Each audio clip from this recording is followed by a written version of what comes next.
안녕하세요. 티노트입니다. 와, 정말 정신없는 하루였죠. 테슬라 주가가 갑자기 곤두박질 쳤는데요. 아이를 태운 사이버트럭 사고 소식부터 미국 정부의 대규모 조사 소식까지 마치 약속이라도 한 것처럼 단 하루 만에 온갖 부정적인 뉴스가 터져나왔습니다. 그런데 과연 이게 전부일까요? 어쩌면 이 이야기의 이면에는 우리가 모르는 무언가가 더 있을지도 모릅니다. 자, 그럼 한번 제대로 들여다볼까요? 정말 이상하지 않나요? 이 모든 사건들이 거의 동시에 터져나왔다는 점 말이에요. 우선 첫 번째 소식입니다. 미국의 도로교통안전국 NHTSA가 테슬라의 완전 자율주행 FSD 시스템에 대한 조사를 엔지니어링 분석 단계로 격상시켰습니다. 이게 무슨 뜻이냐면요. 강제 리콜 명령을 내리기 위한 거의 마지막 법적 절차라고 보시면 돼요. 그러니까 굉장히 심각한 조치라는 거죠. 그리고 두 번째, 이건 정말 영상을 보신 분들이 많을 텐데 훨씬 더 극적인 이야기입니다. 사이버 트럭 한 대가 가드레일을 들이받는 영상이 퍼지면서 난리가 났는데 운전자는 이거 FSD 기술 결함 때문이다 이렇게 주장하고 나섰습니다. 그럼 이 사이버 트럭 충돌 사고 도대체 진실이 뭔지 한번 자세히 파헤쳐 보겠습니다. 그런데 말이죠. 여기서 정말 중요한 반전이 나옵니다. 바로 차량에 남은 데이터 기록이에요. 이게 운전자의 주장과는 완전히 다른 이야기를 하고 있거든요. 데이터에 따르면요, 운전자는 사고가 나기 무려 4초 전에 FSD를 직접 껐고 그 뒤로 110m나 수동으로 운전했다고 나와요. 여러분 4초면 짧은 시간이 아니잖아요. 운전자 말대로 어떤 위험을 감지해서 FSD를 껐다면 그렇게 한적한 도로에서 4초 전에 대체 무슨 위험을 봤다는 걸까요? 목록 좀 이상하죠? 자, 그런데 이야기는 여기서 끝나지 않습니다. 이 사고 소식과 아까 말씀드린 규제 뉴스, 그리고 또 하나의 깜짝 놀랄 만한 소식이 아주 절묘하게 맞물리거든요. 이 타이밍 정말 기가 막히지 않나요? 유럽에서 테슬라 FSD 승인 여부를 결정하기 바로 하루 전에 미국에서 이런 강도 높은 조사 발표를 했다는 게 말이죠.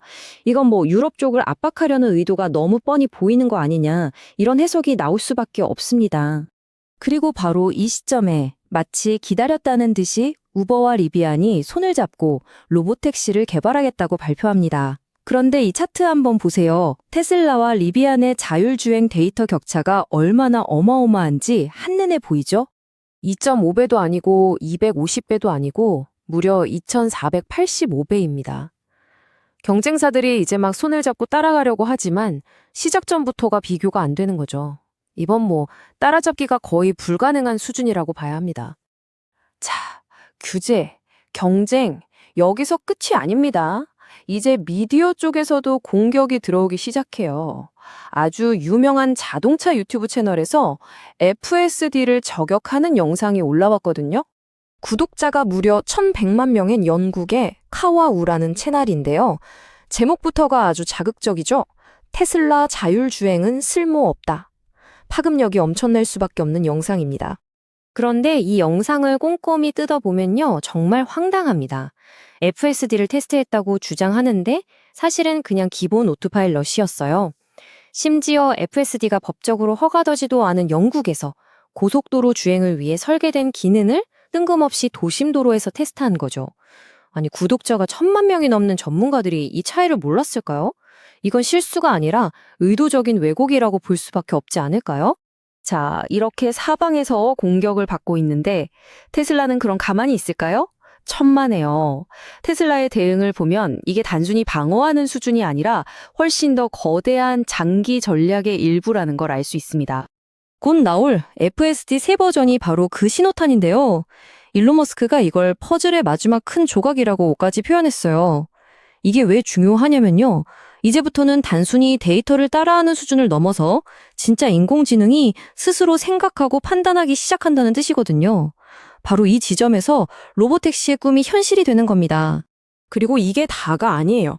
테슬라의 진짜 야망은 바로 AI 제국을 건설하는 겁니다. 핵심 AI 칩을 직접 만들고 전 세계에 깔린 테슬라 차량과 슈퍼차저를 하나의 거대한 슈퍼컴퓨터로 연결하고 심지어는 우주의 데이터 센터를 짓겠다는 계획까지 가지고 있습니다. 아니, 우주의 데이터 센터라니?